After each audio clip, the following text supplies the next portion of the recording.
No one's gonna be out.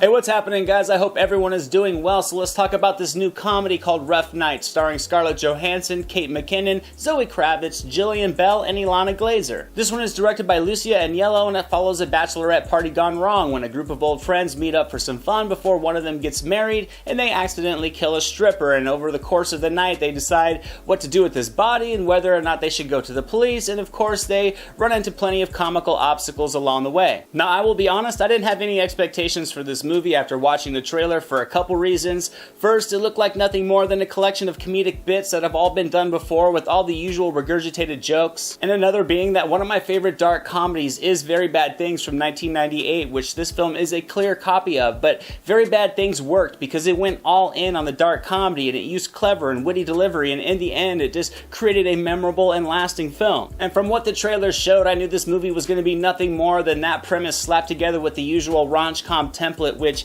in the end is exactly what Rough Night turned out to be. But first, let's talk about a couple of the positives. The chemistry of the cast was solid. They all had a good rapport with one another, and their performances did blend together very well. They certainly had fun in their roles, and it did translate well on screen. Another fun part of this movie was the smaller performances of Ty Burrell and Demi Moore. They play the creepy and eccentric couple next door to the house that these girls are staying at, and in the end, they end up landing the memorable laughs of this movie. But neither their side characters or the chemistry between the cast were enough to cover the clear lack of ambition in creating anything new that this script showed. This entire film was a borrowed plot with borrowed ideas from other movies added to it, and nothing about it felt new or fresh. So with no real inspiration of its own, you just kind of sit through it, always knowing that the characters are going to be fine and that everything's going to work out perfectly. Now, this wouldn't be a complete killer all the time, but with a barrage of recycled crude humor just draped over it, there is nothing of substance to carry the entertainment along at all. Yes, there are some chuckles and a handful of mild laughs, but nothing memorable or consistent enough to keep the runtime from feeling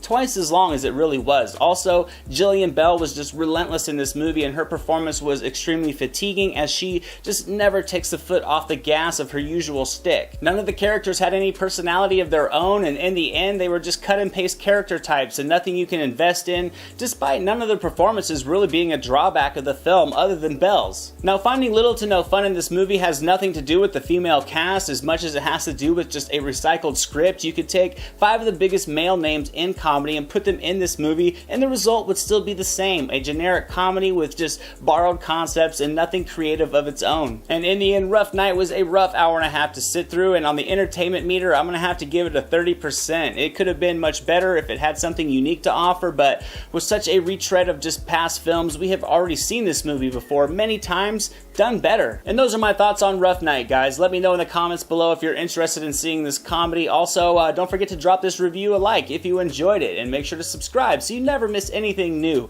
Thank you for watching. As always, guys, you're all the best. I'm Anthony. This is the Silver Screen Analysis, and I'll see you at the movies.